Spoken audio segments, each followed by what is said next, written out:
Thank you, Pastor Taps, and the ministerial team at Sligo, church and school, for what you're doing and building relationships, working together. Now I'm going to go to the other extreme, and I want to bring forward Randy and Kelly. And these two are from Manassas, and Pastor Randy and Kelly, our brand new principal there and teacher, would like to have them share their story and their journey when a church recognized once again it's their ministry. And this school went from 2 teachers. It's been pretty stagnant right there. All of a sudden, they came in this last summer and said, we need a 3rd teacher. Ooh, yeah. Tell us your story, how you're working in the green zone. First of all, I'm not a minister, so usually people I speak to are a little bit younger and a little less intimidating, and so I'm a little intimidated at the moment, to be honest with you. So let me just start with that. Our pastor puts a huge amount of energy into our school in the form of chapel on Friday morning, serving on boards, he's there for finance meetings, marketing meetings, he's always there. And I wasn't there for this transition. I benefited from the transition, but from my understanding, his energy translated into a huge number of students entering our school this year. I don't think it was quite 100% increase, but it was huge. That's my understanding. And the notes that I was sent from Joni, I think, said, we're supposed to be focusing on how that translated into disciple making. Well, you can't make disciples of kids that aren't at your school. So Pastor bringing them there helped us have the opportunity to make disciples of them. And so if you bring kids into, your local school, then the teachers have the opportunity to disciple them. So if you help with that, you both benefit. Last week, I noticed on the board, I'm sure it's always there, but on the agenda for the board, there was this quote, and I think from seeing the positive atmosphere and energy at our church board, our church and school, when I was interviewed, I could feel the positive energy. The board is not large, but it is a very positive energy, and I think it stems from the quote that's at the top of the church board agenda, which I would assume is from the pastor. It says, when the board devotes its first interest and highest energies to every member evangelism, most church problems are alleviated or prevented. A strong positive influence is felt in the spiritual life and growth of the membership. 2005 SDA Church Manual, page 90. You can see that in our church. It's evident. The pastor and I are both very passionate and have strong feelings and opinions about the best way to affect positive change. We don't always agree. I'm not his cheerleader and he's not mine. We actually have very different paths to which we come to a decision. We have very different, come at things at different angles, but I think that because we're not identical in our thinking, both church ministries benefit from that because we don't think identically, and so when we challenge each other and discuss things more thoroughly, I think the best outcome comes out of that. And I feel really strongly that pastor would never go to someone else and say, Kelly did blah, blah, blah, or is going to make this decision or has made this decision, I'm unhappy with it. I strongly feel that he would never do that. He would say, hey, Kelly, I want a different outcome. I've done a different choice. I don't like the choice you're making. And to me, that's huge. That's how positive change occurs. If you're telling someone else about it, I don't have an opportunity to change my choice before I make it. I don't know how to make it more clear. I just think that that's where we make positive change instead of negative. And then I know I've already talked a long time, so I just want to say I've never even heard a hint of this school versus church with time or energy. We are, like he mentioned, that's exactly what I had written. We are a ministry of the Manassas Seventh Adventist Church, period. We're not a different part that it's like one versus the other at all. And I have made it clear that I wasn't able to handle a ministry my first year. This is my first year out of 8 years back in teaching and a principal, and it's a big leap. So it takes a lot of energy. But I've said I'd like to get up front. I'd like to be a part of the ministry, and they've given me opportunities to get up front and get to know my church family better, and I appreciate that. And I want to say that Kelly has done a wonderful job. We are so glad to have her. She has come in, taken the bull by the horns, and done a great job for us. We have great teachers. I have 2 other teachers in our school, my wife Ruth and Danette Bowers, and we are grateful to have them. We're going green. Going green.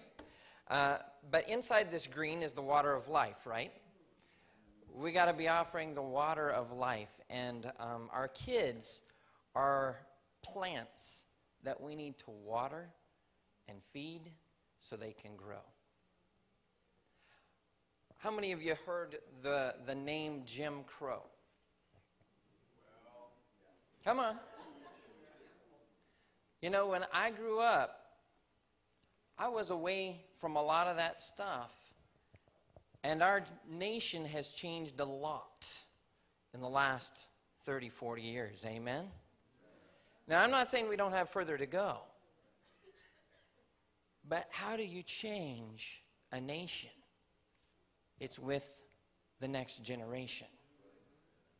If you can get a hold of that next generation, and you can help that next generation have a better way of dealing with things and a better vision of what the future can and should be, you can change the way a nation is going within one generation. I am strongly for young people. Not only in our school, but also outside of our school. I'm for all young people, but I would prefer to have them in our schools. But let me tell you, they can't get an Adventist Christian education unless there is an Adventist Christian school nearby. And how does an Adventist Christian school get started? It's by the local Adventist church. A local group within that church has to come together and say, we value Adventist Christian education. We need to get a church school started. That's how church schools get started up. Because people value what that has to offer. I am a product of Adventist education. I went to public school first through third grade. Then from third through seventh grade, I was in a one-room church school. Now, it had to close down my seventh grade year because the two other families that had children there left, and I was the only one left. It was me and the teacher. You know, you can't support that type of a school. So I had to go back to public school. And let me tell you, it was miserable. The bullying that went on, the drugs that I was offered, sex. I couldn't wait to go to academy, to an Adventist academy, so I wouldn't be faced with those types of dilemmas, and also so that I could hear about Jesus Christ.